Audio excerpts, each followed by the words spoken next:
News जन संदेश हम दिखाते हैं आपके क्षेत्र की खबरों को सबसे पहले। तो अपने क्षेत्र की खबरों को सबसे पहले देखने के लिए चैनल को सब्सक्राइब करें। आप देख रहे हैं न्यूज जन संदेश, आपकी आवाज हम। बुलंदशहर के यमुनापुरम में संघप्रिय गौतम अंबेडकरवादी जन संघर्ष योद्धा पुस्तक के विमोचन को लेकर प्रेस वार्ता का आयोजन। आपको बता दें कि बुलंदशहर के यमुनापुरम में आज संघप्रिय गौतम अंबेडकरवादी जन संघर्ष योद्धा पुस्तक के विमोचन को लेकर एक कार्यक्रम का आयोजन किया गया। बताया गया कि डॉक्टर राहुल दीपांकर द्वारा ये पुस्तक लिखी गई है। पुस्तक का विमोचन पहले दिल्ली में पूर्व राष्ट्रपति रामनाथ कोविंद और पूर्व राज्यपाल कलराज मिश्र की उपस्थिति में किया गया था। आज पूर्व विधायक भाजपा व बीजेपी के अनुसूचित जाति मोर्चा उत्तर प्रदेश के महामंत्री मुंशीलाल गौतम के आवास पर प्रेस वार्ता कर स्वागत समारोह का आयोजन किया गया, जिसमें दर्जनों लोग मौजूद रहे। डॉक्टर राहुल दीपांकर ने बताया कि भारत रत्न बाबा साहब डॉक्टर भीमराव अंबेडकर के समकालीन सहयोगी गांव गरीब किसानों शोषित मजदूरों की आवाज सादगी व स्पष्टवादिता के प्रतीक भारतीय जनता पार्टी के वरिष्ठ नेता संघप्रिय गौतम के 96वें जन्मदिवस के अवसर पर 31 जनवरी को दिल्ली में आयोजित भव्य समारोह में संघप्रिय गौतम अंबेडकरवादी जन संघर्ष योद्धा नामक पुस्तक का विमोचन देश के पूर्व राष्ट्रपति रामनाथ कोविंद व पूर्व राज्यपाल कलराज मिश्र सहित सैकड़ों लोगों द्वारा किया गया था, जिसको लेकर आज बुलंदशहर में स्वागत समारोह का मैं आयोजन डॉक्टर किया राहुल गया। दीपांकर ऊंचा गांव बुलंदशहर से पैदा हूं और यहीं से बुलंदशहर से जीआई से इंटरमीडिएट किया था। उसके बाद अलीगढ़ मुस्लिम यूनिवर्सिटी और मेरठ मेडिकल कॉलेज से एमबीबीएस करने के बाद मैं मेडिकल ऑफिसर था दिल्ली में। वहाँ से मैं अमेरिका गया, जहाँ वहाँ पे मैंने एमडी की और एमडी करने के बाद प्राइवेट प्रैक्टिस में वहीं पे अपनी क्लिनिक चलाई। और जैसे ही मैं इस काबिल हुआ, मैंने अपने गांव जाके, जहां मैं पैदा हुआ था, वहीं 1997 में लड़कियों के लिए मंजुला स्मारक दीपांकर कन्या इंटर कॉलेज खोला, जो आज 400 साढ़े 400 लड़कियों को शिक्षा देता है। ये मैं गर्व के साथ कहना चाहता हूं कि मेरे जीवन में जो शुरुआत हुई थी वो बाबूजी श्री संघप्रिय गौतम के घर हुई। वहीं रह के मैंने इंटर किया था।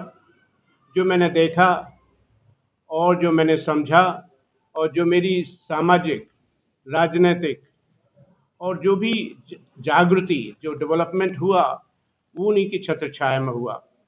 इस किताब का मेन रीज़न ये था कि जितना मैंने देखा था, जितना राजनीतिक रेवोल्यूशन, क्रांति जो मैंने देखी थी 60s 70s में, वो सब किसी को याद नहीं रहा।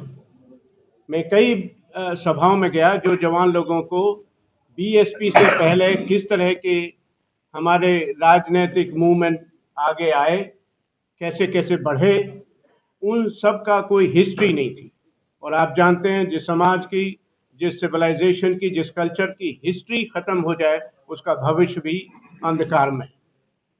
ये जानते हुए हमने ये कमिटमेंट लिया था कि हम पूरी इंफॉर्मेशन लेके, मैंने सोशियोलॉजी के प्रोफेसर को इनवाइट करके यहाँ उनको निमंत्रित किया। वहाँ एक डेढ़ हफ्ता वो बाबूजी के साथ बैठे, उन्होंने इंटरव्यू लिया और जो मेरे पास मसौदा था, जो मेरे पास याददाश्त थी, वो सब मिला के हम दोनों ने ये किताब तैयार की। देखिए, बहुत सारी चीज़ें हैं। हम हर एक मनुष्य यूनिक होता है, दो मनुष्य एक जैसे नहीं होते हैं, लेकिन जो बाबूजी में खासियतें हैं वो इतनी यूनिक हैं जो देखने को भी नहीं मिलती हैं।